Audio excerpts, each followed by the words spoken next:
Could I ask you to turn your mobile phones off, please? And could I ask you maybe to edge forward? I think it would be a much more intimate kind of thing if we were up front. That would be great. Thank you.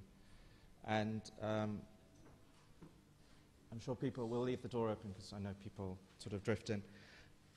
Evening, welcome to the first of our second mini-series in the Public Talks program this year. We've had critics and curators for the first session, and I'm pleased to announce the next mini-series is called Trade and Industry. And Trade and Industry is going to focus on contemporary product and furniture designers.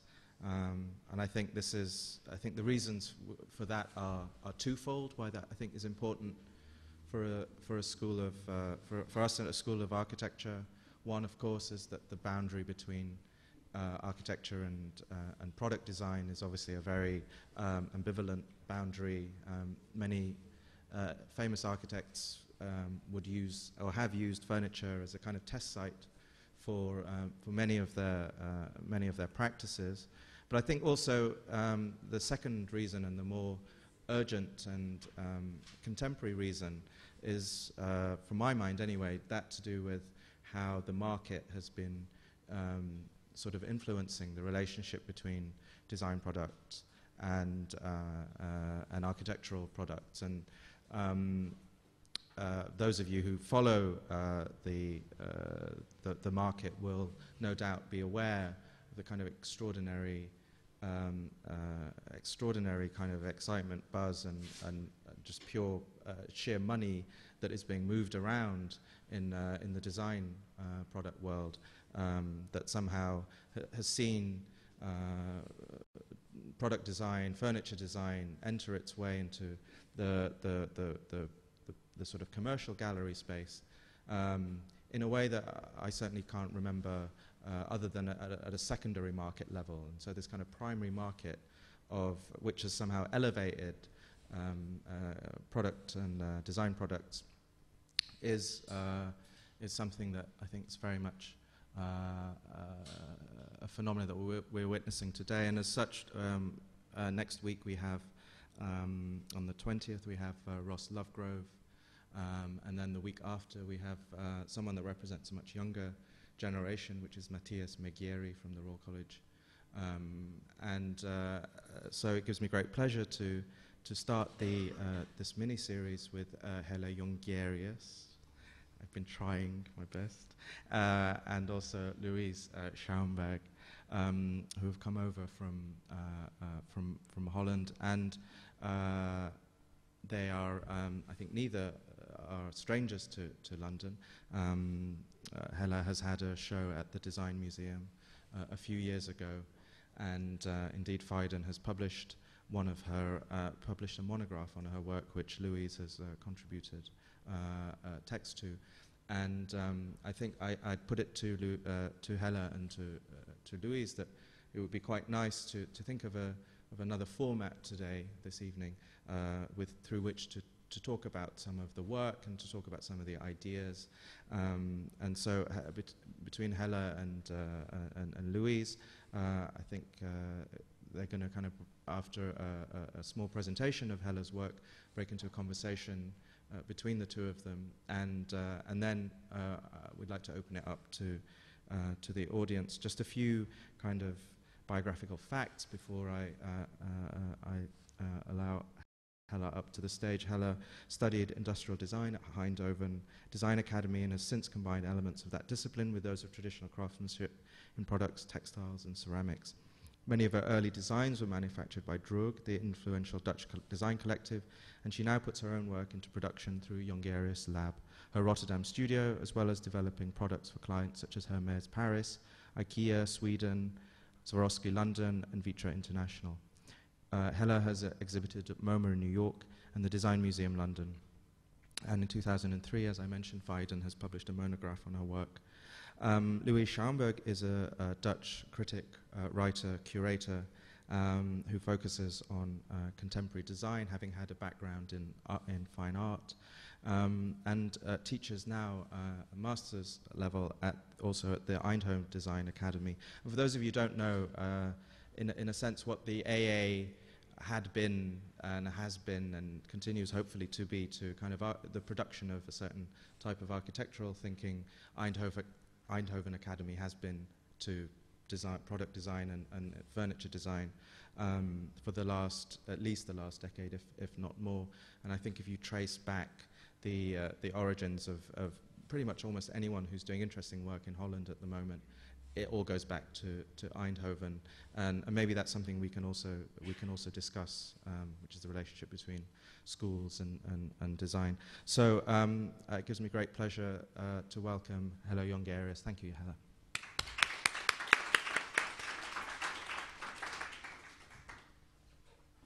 Thank you very much.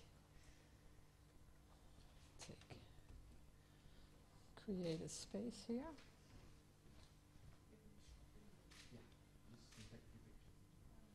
Okay.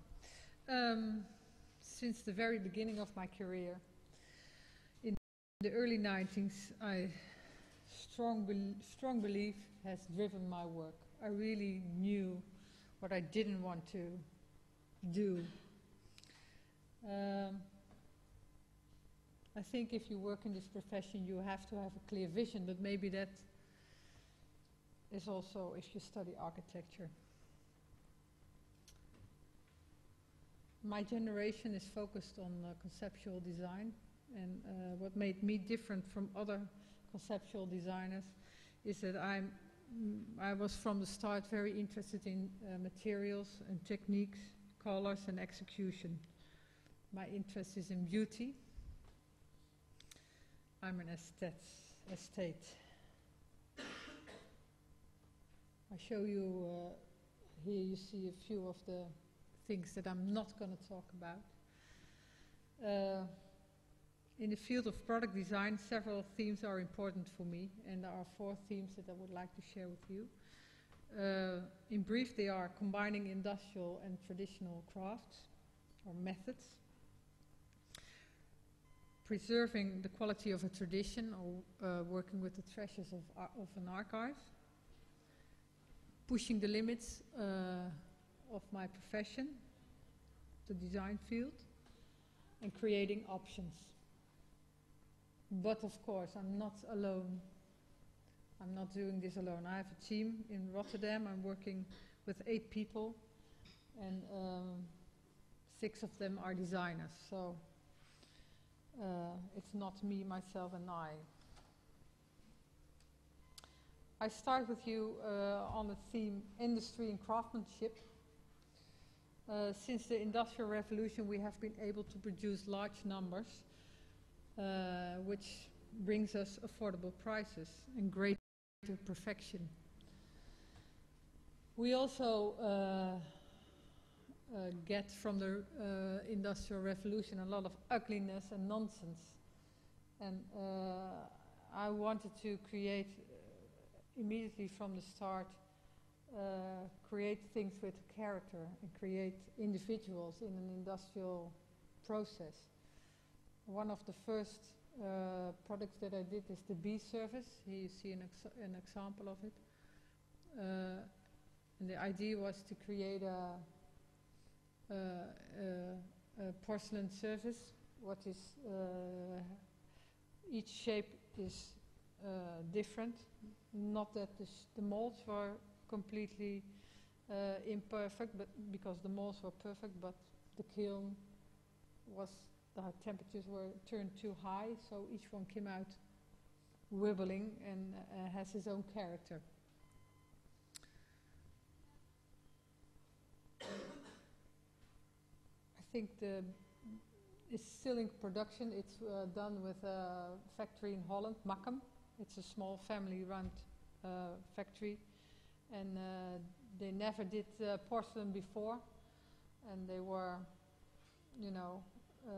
not very pleased when I asked them the question, could you take this in production, because they were afraid to make failures and everything, because they needed a lot of experimentation to get perfect pieces. And I told them, please, it's part of the concept that each one has a different look. So they took the job, and nowadays they are working with a lot of contemporary designers. And this project is still in production. And at that time, in porcelain or in ceramic world, it was really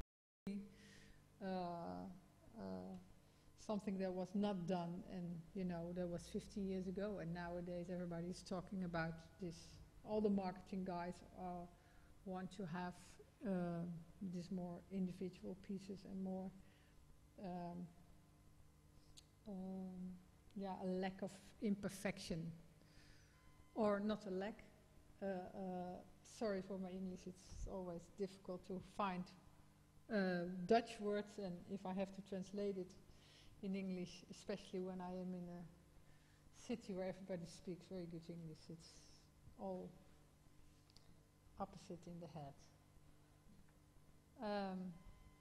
Another topic in the same range about industry was I received a question from a company called Hermes in New York to do fabric for upholstery, and I wanted to make again individuals in this industrial series, and I made a repeat of 3 meter.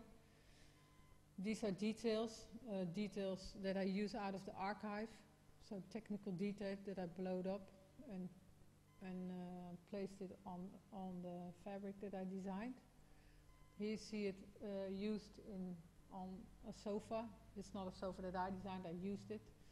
And here you see that each sofa compartment looks different. And if you have 8 chairs around a table, you will see 8 different chairs. One of another client that I work for is Ikea. When they asked me to work with them, I was a little bit doubting, because you know we all know that they work with these economic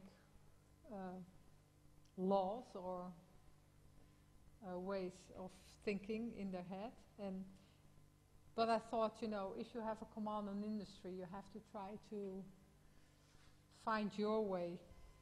And is it possible to keep my handwriting alive and keep my values alive when you work for mass industry? So I took the job.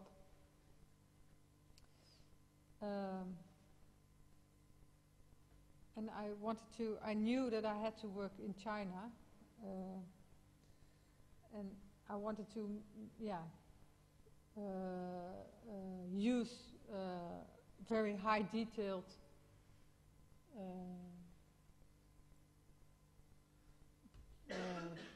techniques, or I wanted to use the craft that could only be possible in China, because the labor is cheaper. And so 2 of the vases are done, the ones with the 2 that have holes. One have dots and the other ones have holes, the white one and the terracotta one. Those 2 were not possible to do in Europe with my other factories, or even other manufacturers in Europe, because it's so very detailed and so, in a way, too expensive to do. And when the first vases came back from China, they looked so very perfect. So I went there and convinced the workers that they have to become more careless. And these dots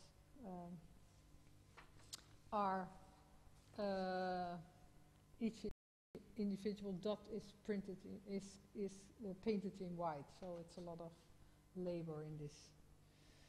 Another client from an industrial client is Vitra, and the first question that I received from them was to do a sofa.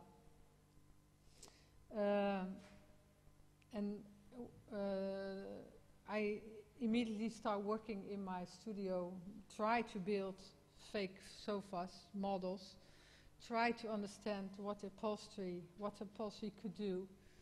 And one of the first ideas was to have a podium, a hard podium with a softer nest in it to bring the comfort. And we were searching for different ways of using the upholstery and using the pillows, the soft and the hard, different edges. I show you here the work process, just, you know, it's part of, I think, it's very important to get dirty hands while designing, because in this part your head is on a second level and you start working and start be trained and use power of skills. Here we tried the buttons because we made such big surfaces that they all look like potato bags, so we needed some fixed points and we used the buttons. See the back side, we tried to do the back side. These were the first ones in grey tones and it didn't work at all. I didn't like it and nobody liked it, so then we start working in set of greens and reds. This is a photo that we took in Milano 2005 or something, yeah, 2005. And on that moment I was not convinced at all. We made a special cover for the loose armrest because I thought it's not enough. It's, you know, I can't find, you know, sometimes I don't know where to stop. I have to add, I have to cut down, and this was obvious, much too much, so we took it off, but it's nice to see how far we went. Here you see the back side of the buttons. We didn't cut off the threads because they also give you nice detail.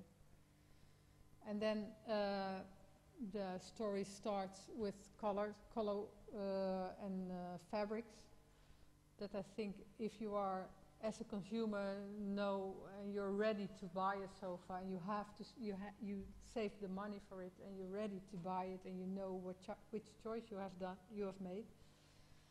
That then suddenly this guy comes in and asks you which color and which material you want, and you are, you know, you're not a professional and you really are scared to choose something.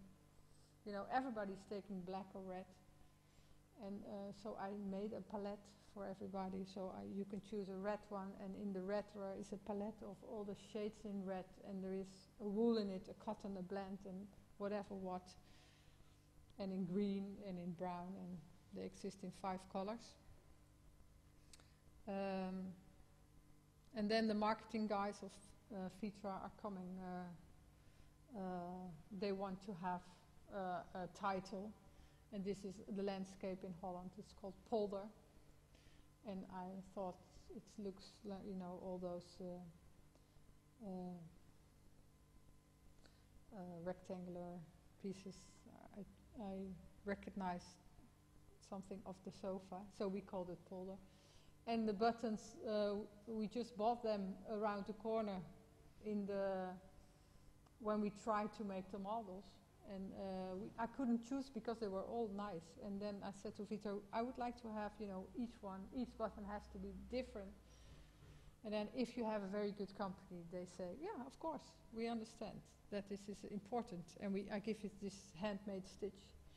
And they also liked it very much and knew that it was an important detail for the sofa and gives it this more craft or individual look. Although they are all the same, they still have this detail. This is the green one. And then they start good advertisement on it, and it's yeah, well, now one of the icons of the home collection of Vitra.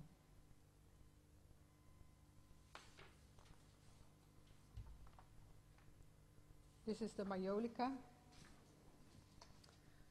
This is the next theme. This is about treasures from the archives.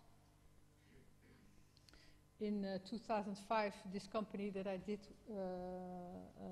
the bee service with, Makkum in Holland, they asked me to respond on existing products.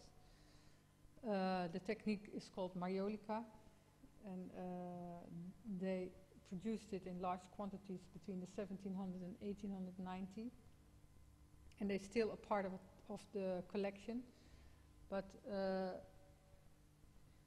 you know, there are not a lot of customers who are buying those pieces, so they asked me to create something new for the painters, and so I wanted to bring new life in this technique, and I wanted to show the technique of dipping of the glaze.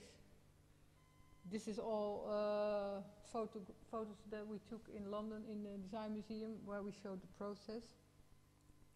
There is a naked part on each plate that is not dipped in glaze, and here you see the clay that they use under the factory. They dig out clay and they use that. You never see this raw clay, and it's yellow, and I like to show it. And I also use, of course, the technique of Majolica, and this flower I took out of the archive, so I didn't design the flower. It's just a blow-up of one of the flowers that they used. And here you see it without any decoration. Another company that I work for is in Munich, Nymphenburg. It's also a company that I dived into the archive, because it's a very nice archive.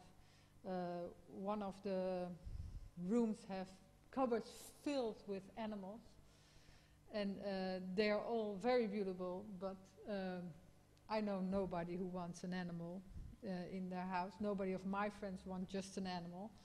So what I just did, give the animal a place, a context, and give it a new skin, a new decoration, not new, but something what also came from archive. So they're placed on plates, and all the patterns that you see are coming from cups and pieces, also motifs out of their archive.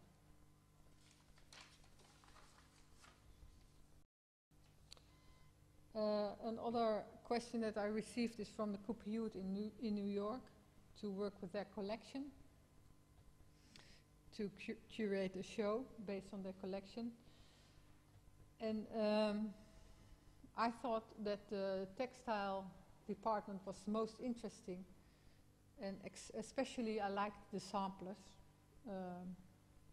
So I took out a few of those little cloths. They're very old and come from all over the world. And I like to work with those patterns, because when you work with patterns out of an archive, you naturally add new meanings to old ones. Archival material is a goldmine of options from the past. And when you approach those options from the present day perspective, you create new meanings. And here you see a technique that we use, needle punch. It's a technique you use in felt. Thousands of needles are going through the felt, and you see the back side is, you see that old blankets is totally went through the old felt. So you see here the front and the back side of the piece, and here you see the total installation. So we made blankets, or paravents. Later on we called it paravents, and all the motifs are out of the samplers here, and the samplers were in front of it in carton boxes. And later on I made for here in south of France. In the same idea, I made blankets based on my own archive, because what you make today is your archive tomorrow, and that also applies for my own work. And those materials give me options for my future work, what I really like.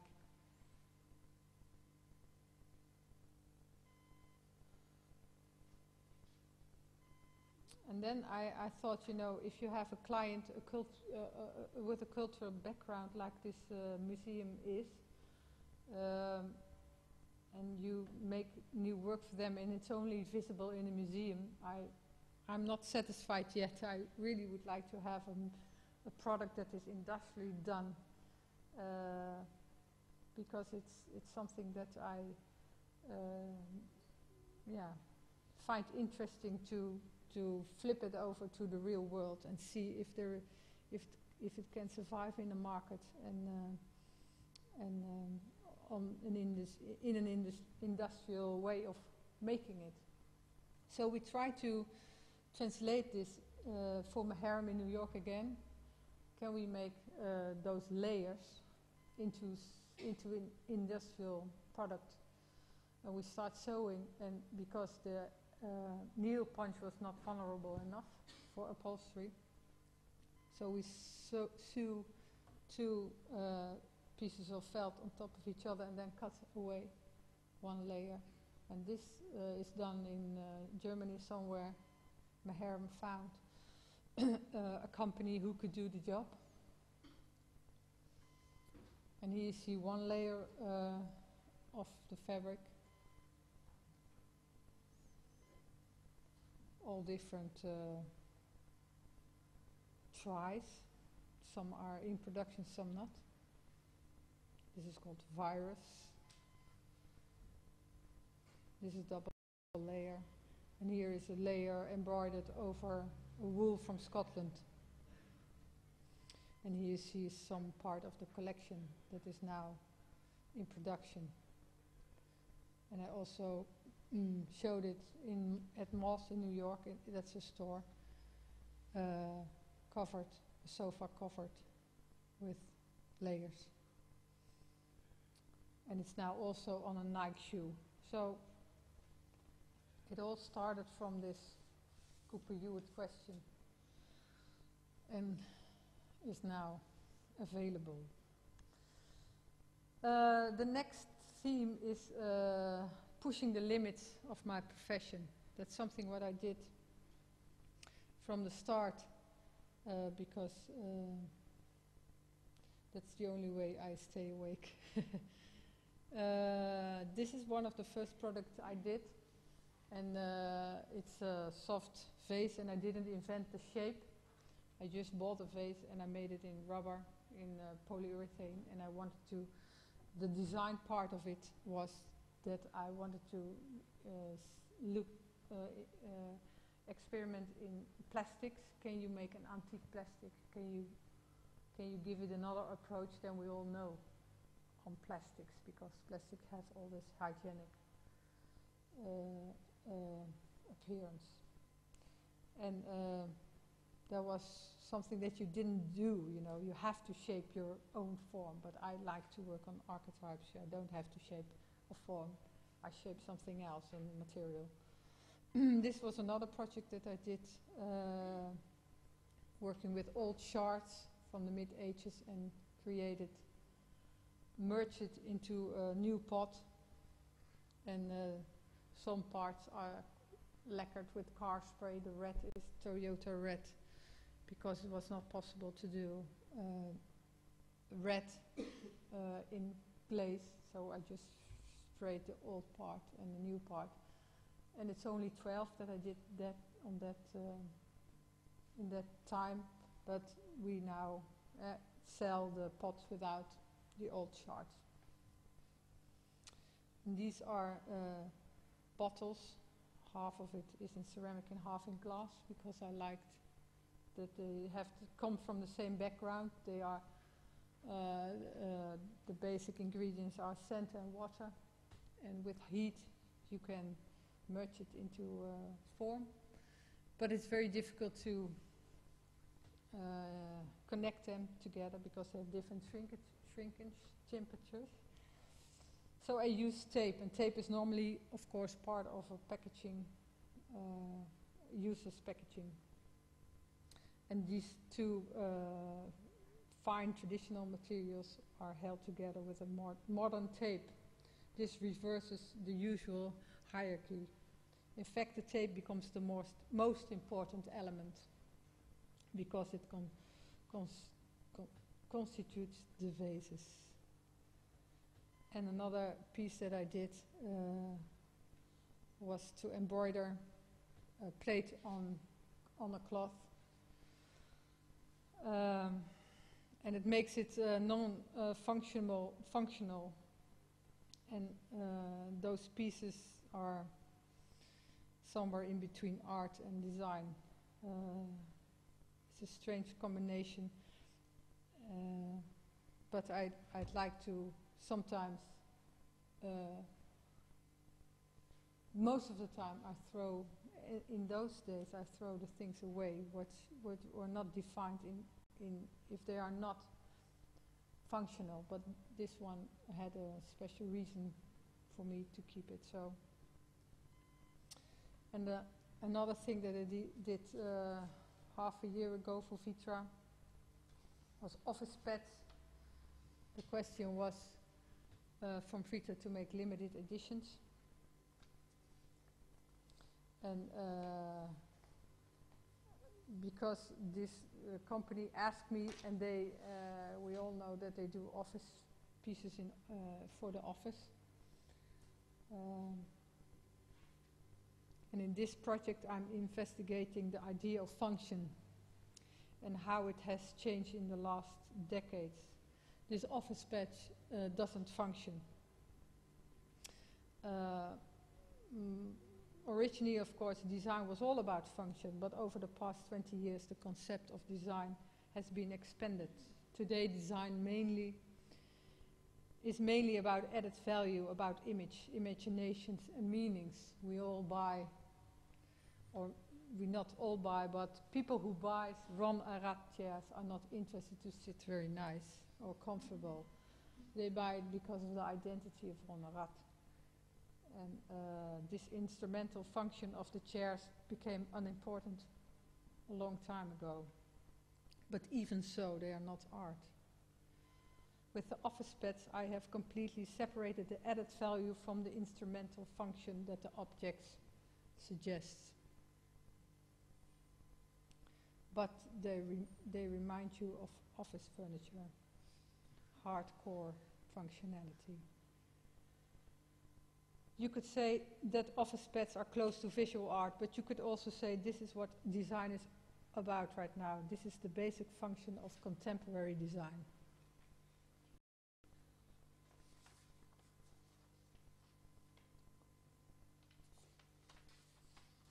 Our final theme is creating options.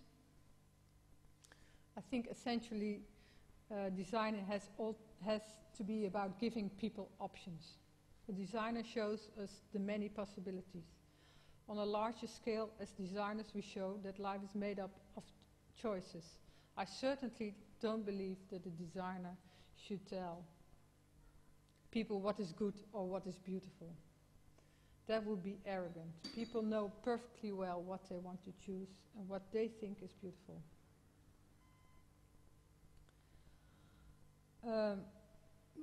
This is a project that I did with Nymphenburg.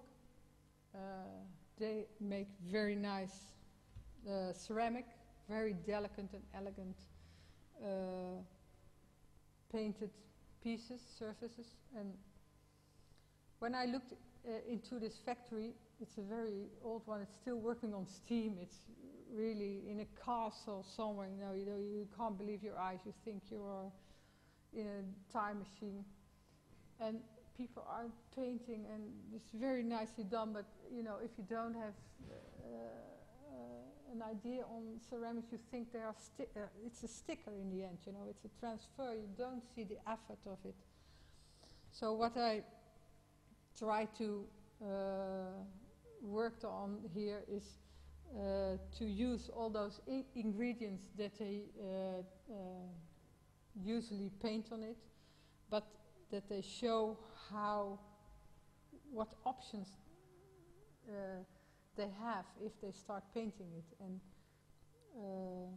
it is like test plates, because normally they use a test plate next to the real one to try colors, to try start painting on a motif or on an animal. So I just give them a system where to place what, but the painters could choose their own forms or their own pattern or color or whatever. So in the end, each one is different, and each one shows what options you could use and which the painters wanted to use.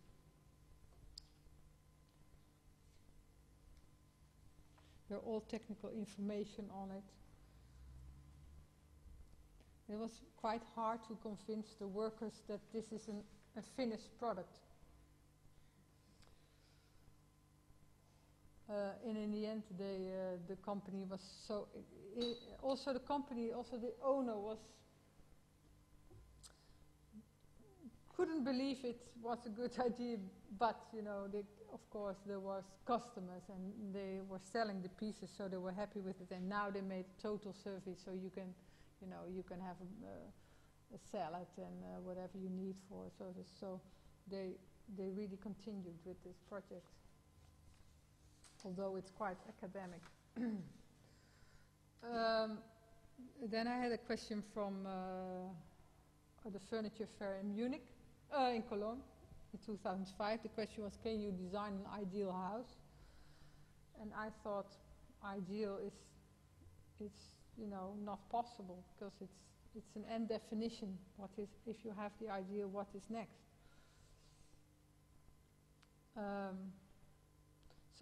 But it was a great opportunity for me to express my belief that design is basically about giving people options. If you give form to the ideal, what more could you ever want? The ideal is an open end by definition. That says what already. So it is a projection into the future, and it must stay that way.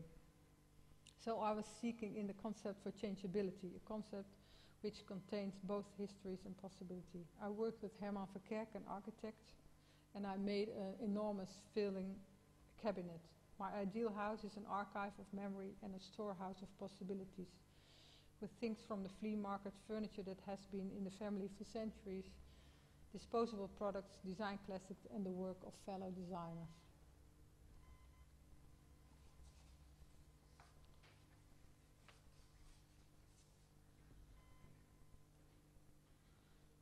Another project that I've done for a museum, an installation, was for the Vitra Museum last May. They asked some people to do a story on home, and I'm asked to work for Vitra to do all the colors, to advise in all the colors for the furniture in home and in office, for all the dead designers and the living designer. And I want to do it not as a stylist, but try to dive into this color world.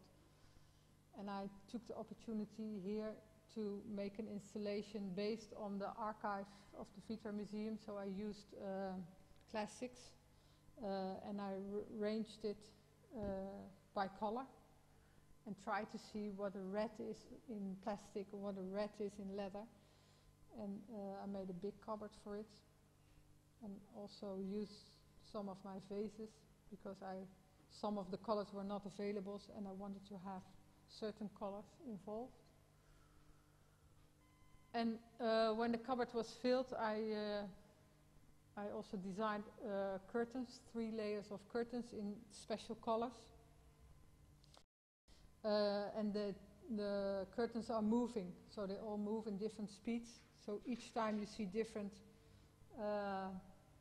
it's for me an experiment, a color machine, to build up a library in my head and use it if I'm doing my design job, my advisory job.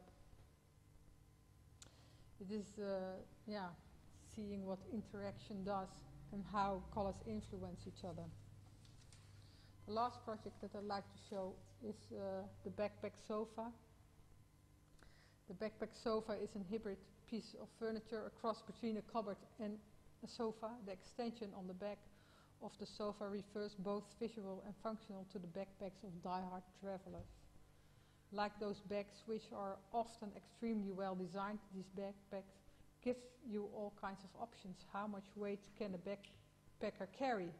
How much value can he take with him on his journey? Well, it all depends, for instance, on the needs and the imagination of the user. This backpack sofas I did in a limited edition for the gallery that I work for, Creo in Paris. Well, this is for me the introduction of my work, or maybe a brief overview. And I would like to introduce and talk with Louise. She prepared questions for me. I hope I have answers. You already answered a lot of my questions, so maybe we have to skip a few because you were very extensive. What's the time, by the way? What? Okay. Okay. Because I think you were quite extensive in your answers already. Some of the things. But okay, let's dive into. I know Hella already for 10 years, and we know. I know her work very well, and we talk about it very a lot. And together we kind of imagined that there were 4 important themes in her work, and so we will go through the themes again in the way she did it already, and I will dive into it a bit with a few questions. So you often claim the importance of having ideas and stories in your products to give it meaning or more narrative power, as you claim it. Why is that so important? What is lacking in bare functionality?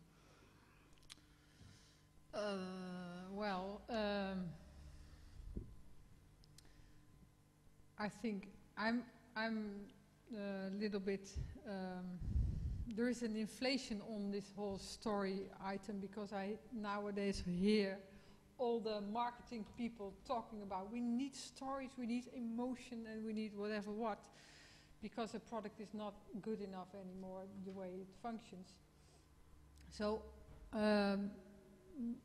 so I'm always, nowadays I'm not talking about stories anymore.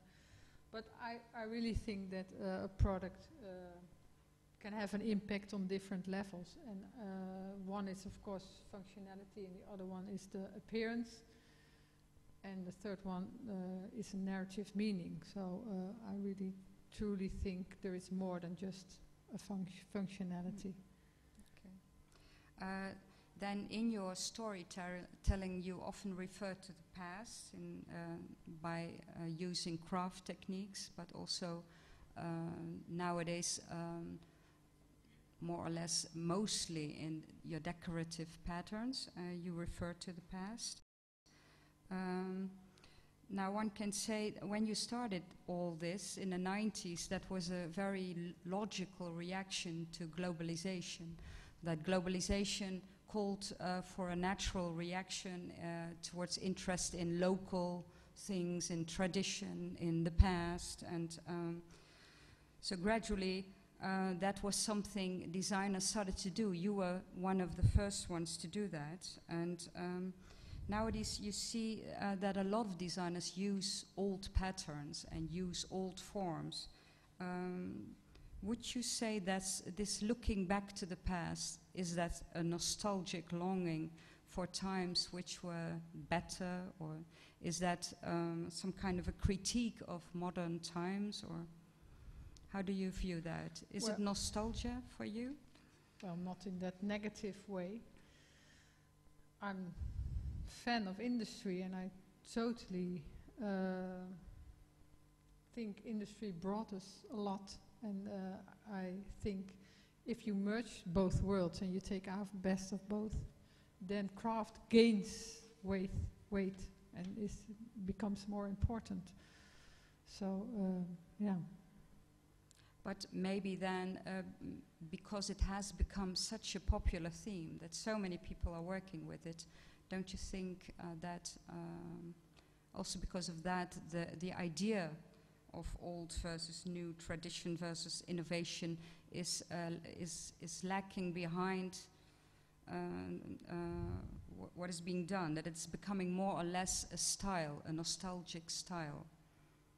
So did the popularity of the theme, that so many people are working with it, did that influence how you look at it right now? Or are you still on the same path as you were 10 years ago? No, of course, it influenced you.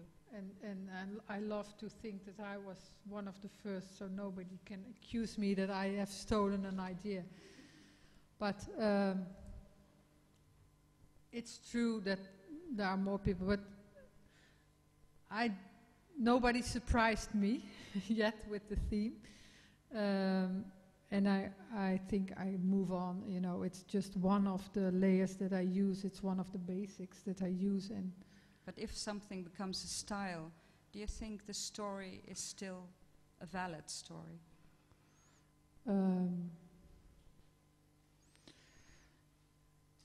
If you only use this story, then I think it's a style. But if you continue in try to innovate your own story, I think you still are going on the right path. Yeah, for myself, I don't see a danger, or I'm not bored yet. I still find ways to work in this field. Could you point to the means you use to make your looking back to the past contemporary? And so I'm interested in how do you differ from the traditional craftsman who was often very secretive and very mysterious about the means he used, and very mysterious about technical data, for instance, and you are quite open about it. You are often very literate about it. You place technical data even on your products, on Maharam textile, you place it on your Nymphenburg plates. And what is the difference, would you say, with the craftsman, traditional craftsman? Yeah, for me the technique is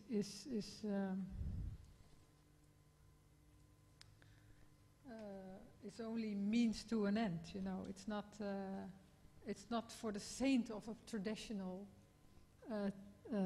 method that I'm interested in. It's just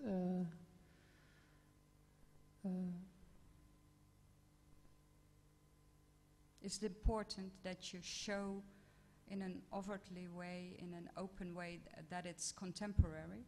Is it necessary that we see this has been done, has been made right now? Yeah, it's very important. So what you do that by using technical data, which a traditional craftsman would never do. No, and also I think I'm not interested in going against the flow. You know, a lot of craftsmen try to overcome or try to be more perfect, or, you know, you have all the ceramics people are trying to find some kind of reason to do something what is totally against the material. You know, they try different things with temperatures and recipes and whatever. You know, I'm not interested in that. I think you have to go with the flow and have to celebrate what is in the crafts and just take it out and use now our time and use a contemporary layer to celebrate it again, or to blow the dust off. I was wondering what kind of means one has to do that, and is it only technical data, or would color do it, or what means are there to show that? Well, here you show the vases, and this is obviously you use a plastic tape. No, but the other one. Go back. This has obviously not been made by a traditional craftsman. So this adding a novel material or a very vulgar material, I would say even? Yeah, because we know already the world of glass and ceramic, so you have to add something to show that we are living in 2007 or 2008. You know, why make something that is could be done in 10 years ago or 5 years ago? You want to show the time. So in that sense, you're not doing a continuation of tradition, you would say. It's a reworking or even a questioning sometimes of tradition. Yeah. In these examples, I think it's very beautiful how you question the hierarchy of materials. And what you already said is the tape is maybe the most fragile part, but also the most important part, because it constitutes. Well, I have a question.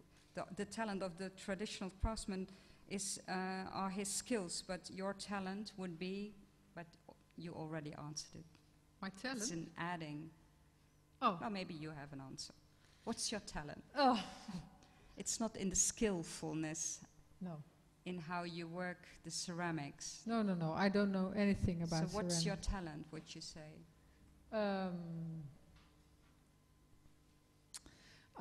That's always very hard to talk about. Well, I think I'm very happy with my intuition. That's one of the skills that I use a lot. But it's, I think, quite difficult to. But maybe you can tell me what. Maybe one day. What my talents are. But you know, it's difficult. We go back to this. This is important. Oh. Yeah, the former vases were made by this small Dutch company, Tichelaar. They are quite expensive, something like 800 euros, I think.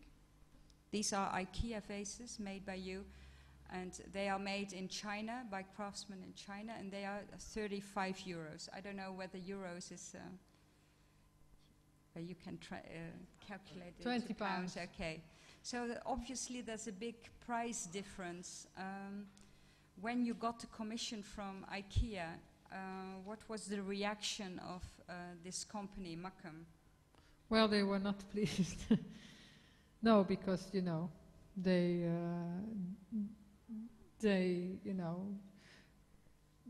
have more expensive pieces, so they were very afraid that people would buy the cheap ones, the Hella cheap ones, and not the Hella expensive ones from Mackem. I wonder what is the exact, well, it's obviously another shape and another appearance, but did you on purpose, for instance, make the Ikea vases less beautiful than the Tichelaar vases, or because there's such a huge price difference, how did you manage to justify that in a product? Well, I think what with the pieces and not the ones with the tape, because they are not the ones that are not the ones that Mackem are doing, but that I'm doing. Okay.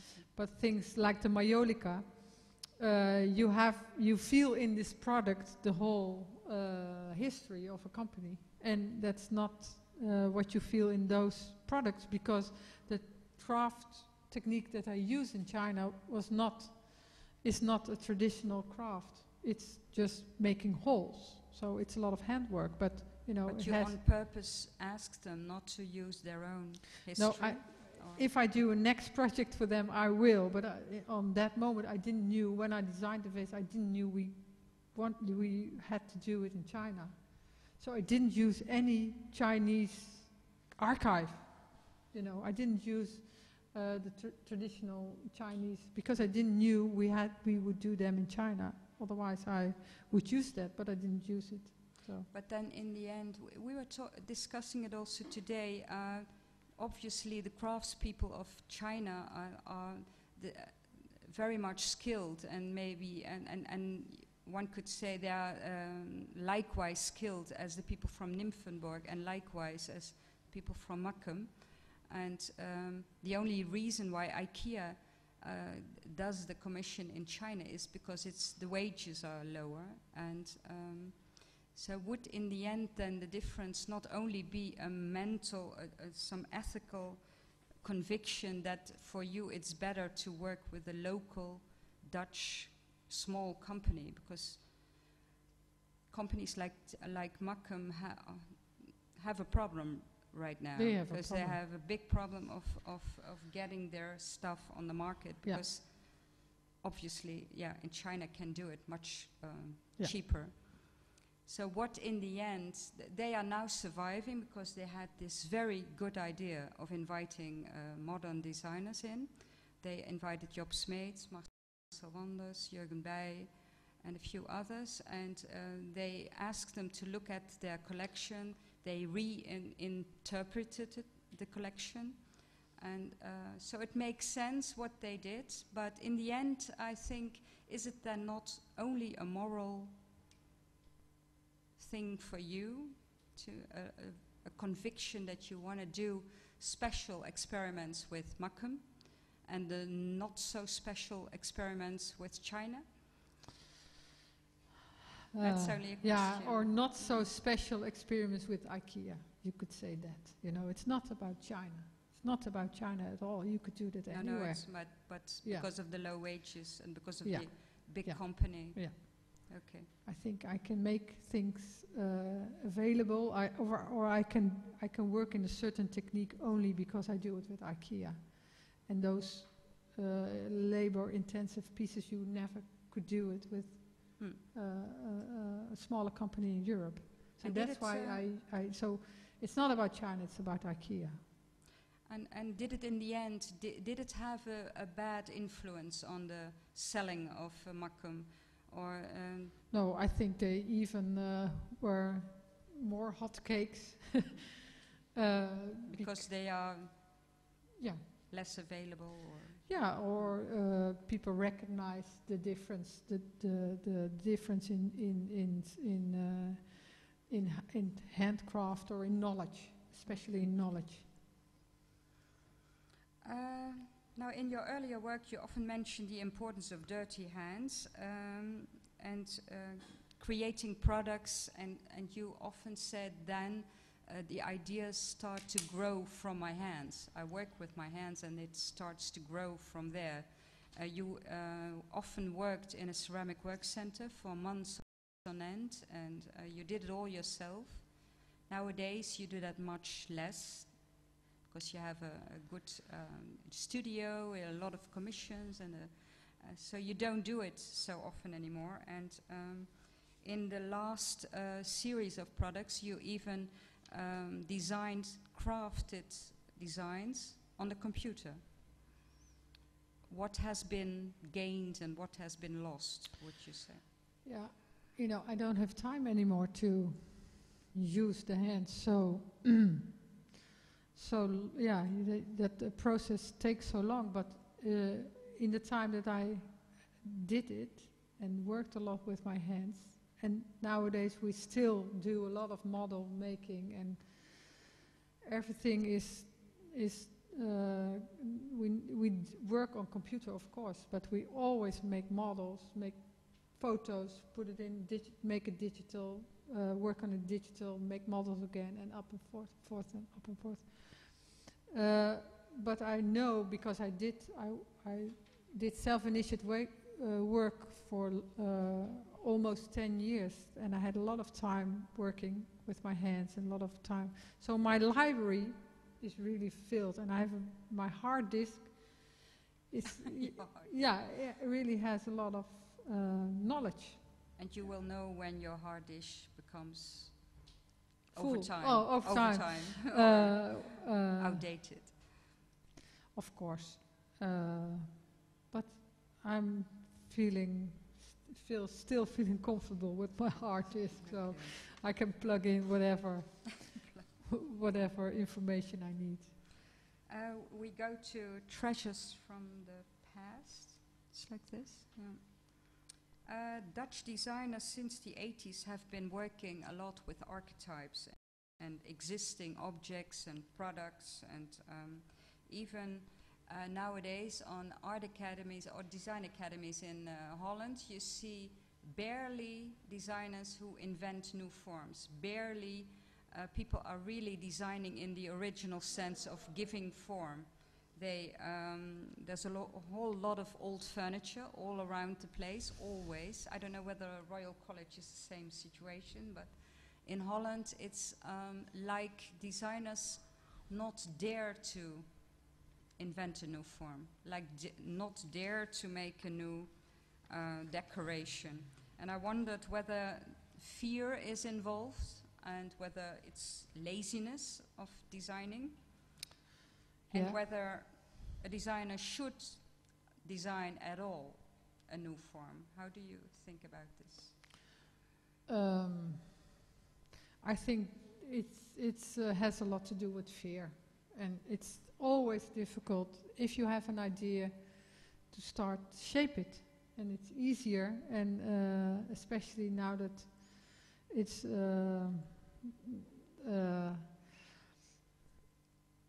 we all know that you can use an archetype, that this path is path opened. It's easier to take an archetype, but it's not enough anymore for me. It's not enough anymore. You have to use an archetype as a canvas. It's for me a blanco piece of paper where I add layers on. But like if I do a sofa, if I make a new sofa, or if I do a new office chair, whatever, you have to create new forms. You can't stick with archetypes anymore. So gradually you are moving towards creating new forms. Yeah, but not creating new. So we come to the office pets and I didn't invent an animal. No. How much story can a functional product handle, would you say? When is functionality? The story behind this is that it's telling something about eating habits, about stifling rituals or rules, but obviously you can't use the plate anymore. Is that important? Do you know that point where it's over the border? That bare functionality is gone? Yes. Most of the time I know. And this one is for me important piece because it was the point that I made this piece and I knew decoration was important for me on this part. In this part I started to use flowers and decoration, and I knew that Droog Design, and on that day a lot of the work was shown by Droog Design, and I knew they will give me the question, what function has this piece and what is this decoration doing? It all had to have a reason, and I was fed up with it, and this is for me an emancipatoire piece. To not justify. Yeah. That was for me an important piece. Now I can imagine that if you experiment with the borders, that anyone in any discipline is experimenting with the borders, because you have to extend the scope of a discipline. But I can also imagine that there comes a point that you make something and functionality is abolished altogether. But isn't it then the job of a designer to go on and to add functionality again? Yeah, that's something what would be because ideal. You're a designer, not an artist. No. In the end, it's so. No, that would be ideal, that after an experiment you can create an industrial product, but sometimes it stays an experiment, and it's one of the pieces in your hard disk that you can use maybe for some other reason, or but sometimes it stays an experiment. So. And in this case, this leads to something? No. Not at all. Well, it gave me some freedom in the head And with this piece, do you have already an idea that whether it will lead somewhere else, or? Well, this is just done. This is something what I just did, and the work that I do is very intuitive. I don't have words when I work on pieces. That's why I need you. You help me to create words and to create context on pieces, but I don't have text with it. And I have some text with this because I talked with a few people, and I also talked with you about it, and it's for me still very grey, in a grey area. So I really don't know where this goes. I know it's slippery because it's towards art, and I don't want to be there. I want to be a designer. I want to work, rattle the fences in my own profession. So this is something that is... So if I would ask you, you talked about added meaning, which is the new functionality of design, one could say nowadays. You have taken that totally apart from instrumental functionality. If I would ask, is this a statement? Are the office pads a statement, or are they added meaning? Or are they both? Yeah, they are both. I hope, for me they are both. Can I ask you, how does Vitra market these? Like, what category does it? As additions. As additions. Yeah. They did this 20 years ago. They asked a few designers to work on limited editions just to create an experimental on certain materials, and that led to real industrial pieces. And now they also asked it this year because it was 20 years ago, and they hopefully will evaluate or towards an industrial product. But for now, most of the pieces are limited editions, and they are sold. I'm not selling them through Vitra. I'm selling them through my gallery in Paris. So I will go because the last we will go to the very last question. That was options. Connected to this is also options. I will come back to that, but.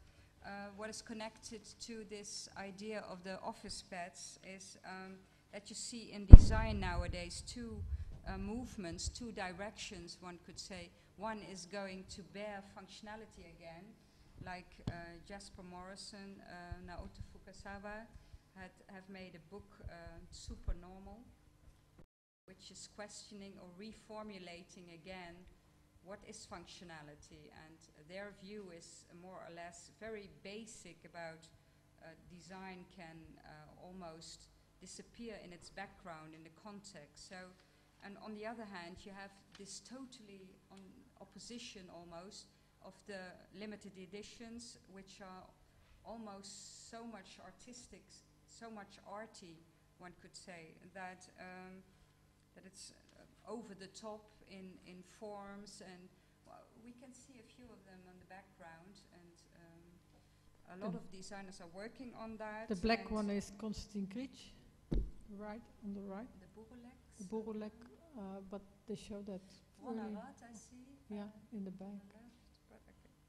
Some design critics have even called it surrealism in design is growing, and one can say there are many good and bad examples of both directions, and in the good sense you could in the bad sense you could say that Jasper Morrison's direction would be going back to modernism and going back to the Bauhaus aesthetics, and but in the meantime developing ideas of functionality again, and in the bad sense one could say what is happening then? What is there some novelty? And on the artistic designs, you could say it has some excesses in hypes that are created right now. There are very high prices, and some of the products one can question whether they really deserve the high price or whether they deserve to be produced in limited editions. And so I think in the positive side, you could say in both directions are investigating what is functionality. What is your position in that spectrum, would you say? What will be your future? Will you go, help me. Help me. Will your products become less and less usable, functional, and more and more over the top? No, I'm not looking for artistic, over the top things. I know, I don't know where the alphabet, I don't know, of course, what I will do next year, but I know this interests me, so the field of this looking for new meanings in functionality. And I will create on that level with Creo pieces, experiments. But on the other hand, I think for clients, I'm working much more hardcore, and also for Vitra, now that I'm doing the colors, that I'm more, not doing my own pieces, but working for a company and only give advices and not creating new pieces. So that's very functional, you would say. Yeah, it's very functional, and also because I'm now doing also much more hardcore things, like I'm working on a stackable chair and an office chair, and very hardcore in my sense. And so I think those two paths are maybe going more radical, both more radical. I don't know, not to be radical for the sake of it, but yeah, for now I'm interested in both directions. So now and then doing experiments and then... Yeah, but I need words from you to express this. It's not the product. I don't understand one bit of it. Okay. Well, I think we should finish here. I have some few questions, but maybe it's better to have the audience. Okay. Thank you.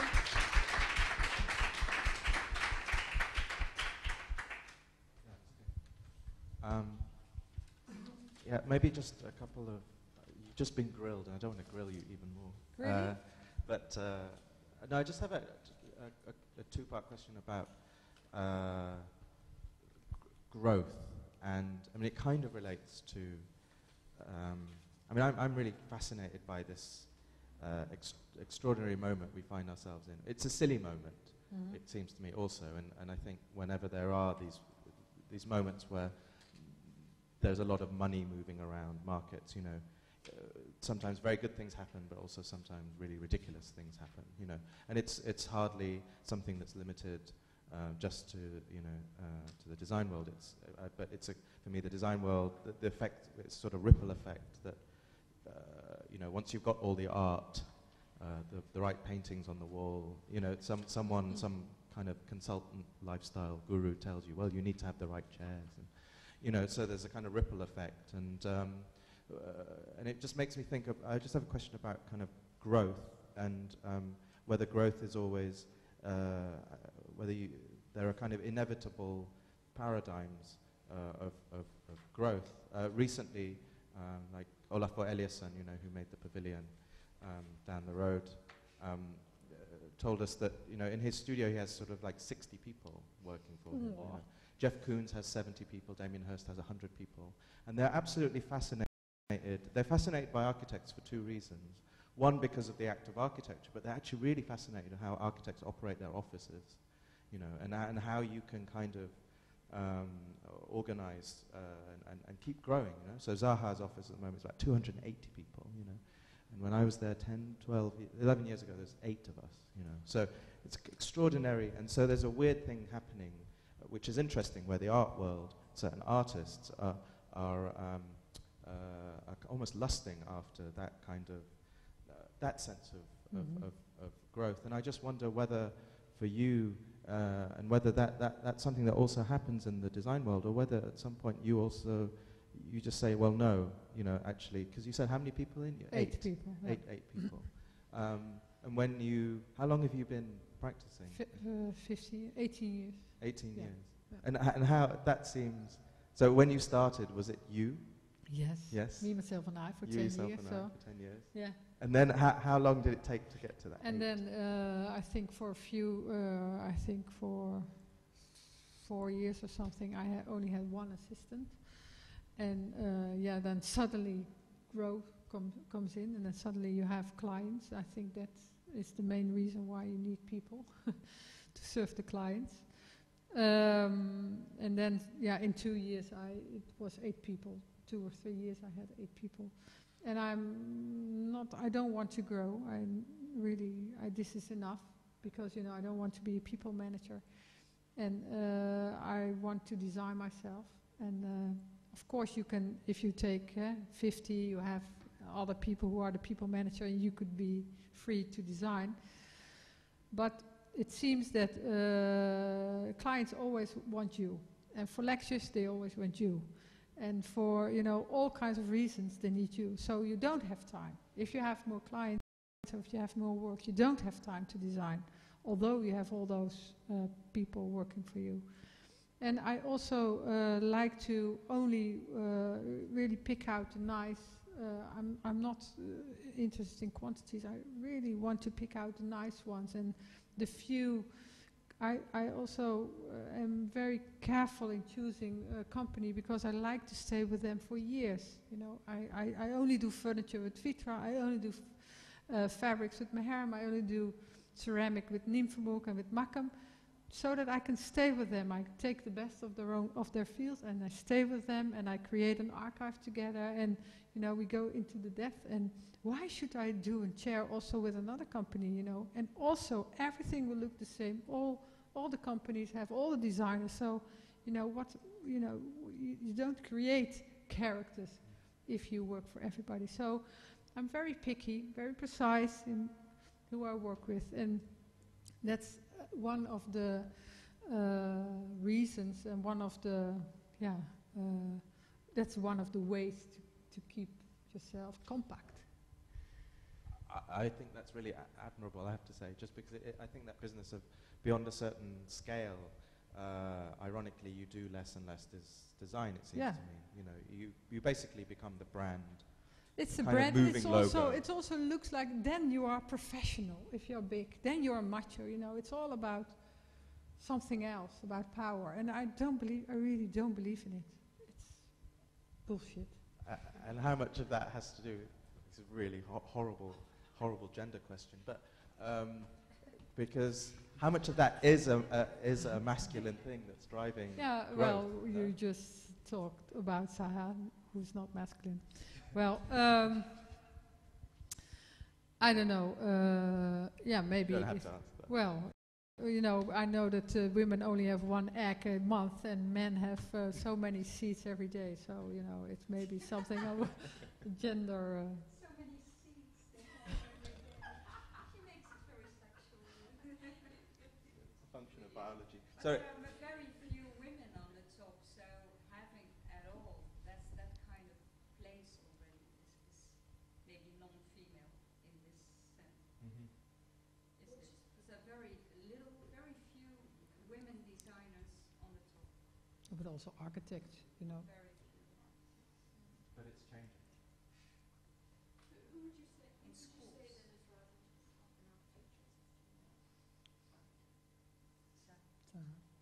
No, well, I think Zaha's already at the top, but I think I wouldn't use her. I think it's problematic to use her as a paradigm because. But I'm just simply saying, I think today's practices are often more collaborative. Yeah. They're kind of group orientated. The groups just, they may be all boys, they may be all girls, they may be mixture of, Mm-hmm. So it seems to me perhaps less of an issue. It's probably romantic to say it's not an issue at all, but I think it's less of an issue. In schools you see that, but after school, within a few years, a lot of women are gone. I mean, I saw, unfortunately, it's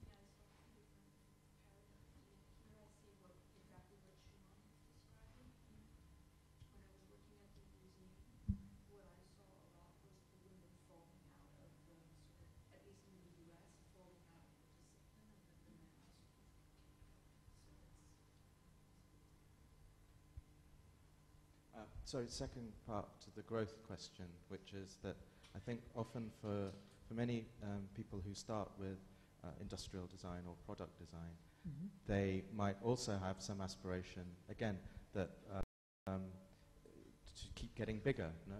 In terms of the products that they make, in terms of scale. But like Louise just mentioned before, which I thought was interesting, that you'd maybe consciously resisted so far to the requests to do interiors, or I mean, I know you did the ideal house, but I think that's a very particular kind of architectural project. But I wonder whether is that something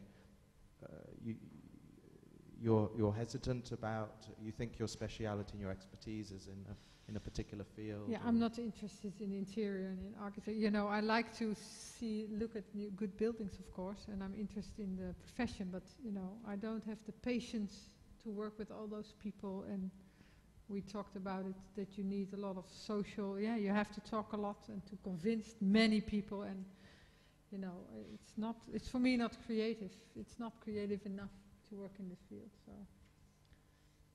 that's why I stick to. And it's also about the options. We didn't talk about options. That I think one of the most important themes in Hella's work is that she's offering options, the mental image of options, and not so much defined final solutions. And in interior design, you mostly come up with a final solution. So I think you also kind of opposed to that. Yeah, I don't like to have to say on a certain moment, so this is the space and now it's ready, you know. Why should it be ready on that moment? I don't know. And very last question, which is, I think the 90s in Holland was a kind of extraordinary time, both for architecture and for design, you know, and Bart Lutzmer came up with this extraordinary, but maybe also almost painful, you know, thing, the notion of a super Dutch kind of thing. But I mean, is that period? Do you feel that period has it come to a close, or will that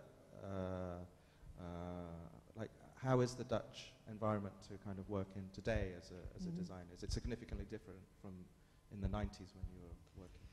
No, I don't think. There's still, you know, a new generation like Jongeriuslab and the makers van in design. There's a new generation coming up, and they really are doing nice and good and new work in this limited editions. That's mainly their focus.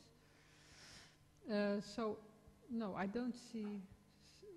I don't. And in architecture, I'm still seeing, you know, RAM and MVRV and. No? Oh, okay. But maybe, yeah. Sort of, I do think that there has been a major shift, and it's sort of Holland has been affected sort of dramatically after the sort of 9/11 thing. The government sort of disappeared as a sort of major client for avant-garde architects.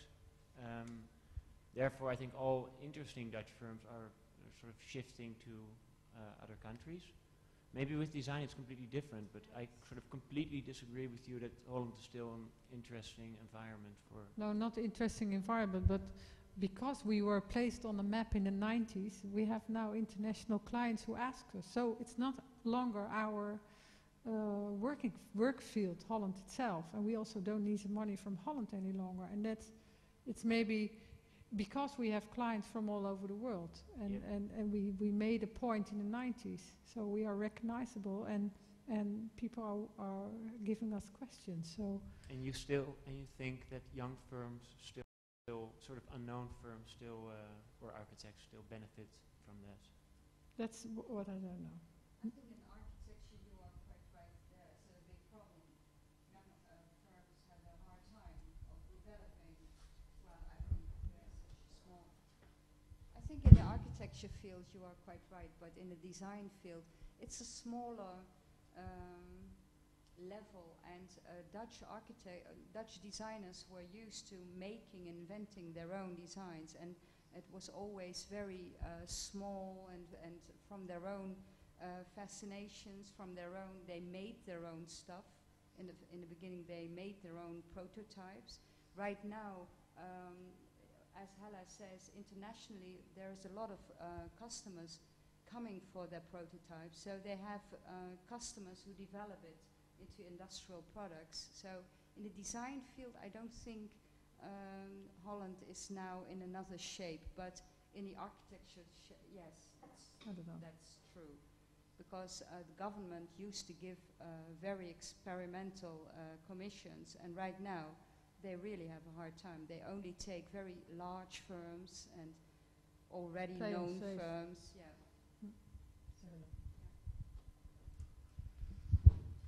I've got a question.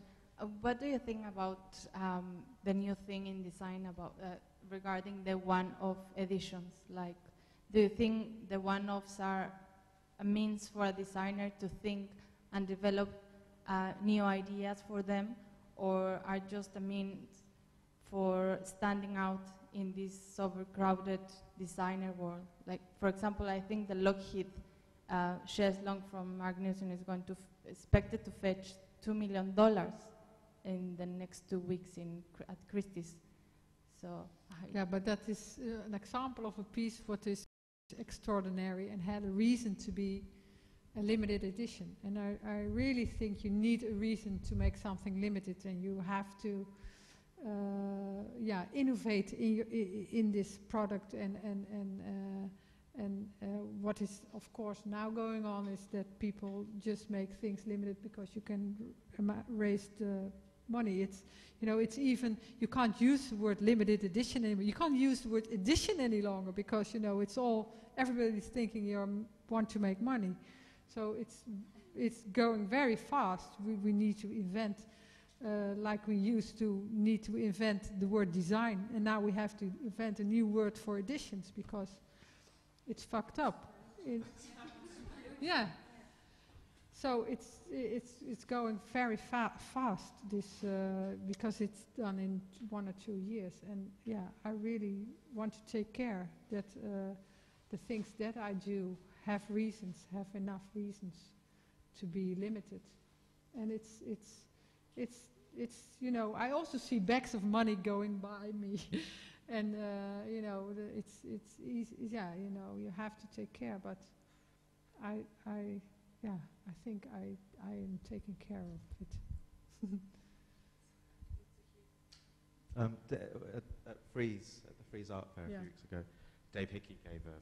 Do you know Dave Hickey? No. He's a really funny, I think, really brilliant art critic who lives in Las Vegas, and you know, he did a whole thing on the art market and sort of partly cynical, but I think also quite sharp. And in a sense, he said, you know, the art market today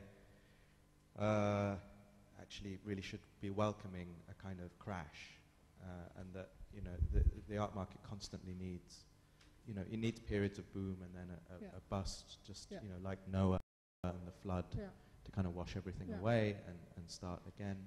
And I wonder how you feel about that, you know, if because again, there's a huge amount of money that's moving around in the design world. Again, producing, I think, a lot of terribleness. Yeah. But you know, at the same time, yourself and your contemporaries, I imagine, are able to do lots of work and lots of interesting work because the economy is good, you know. And often one of the things that's hit the first is new architecture, for example. So I think architects would really not want a recession to come because it will mean, well, I think the only good thing about recession for architecture is that it means theory is good, you know, because everyone has to go back to teach. Yeah. And I think in times of economic boom, theory is bad and vice versa. Yeah. But I wonder where design kind of fits in that, because I think art is one extreme, maybe architecture is another extreme, and design is somewhere in the middle. And I wonder how you feel about that. Interesting observation, I think, yeah. Because art really gains from crisis, and architecture, you say, not. And in design, I think there's almost always a crisis, but almost nobody acknowledges it, because economy goes on. Yeah. So it has its own development. Yeah. Maybe you have another.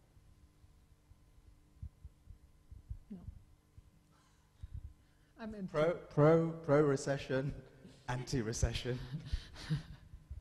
No, I mean, but I guess I mean it is a very recent thing. This kind of design art thing, and so I guess it's hard to. But it seems interesting that you seem not to have jumped into that. No, of course I'm also interested in money, like everybody, but I know. It's also logical. This was bound to happen.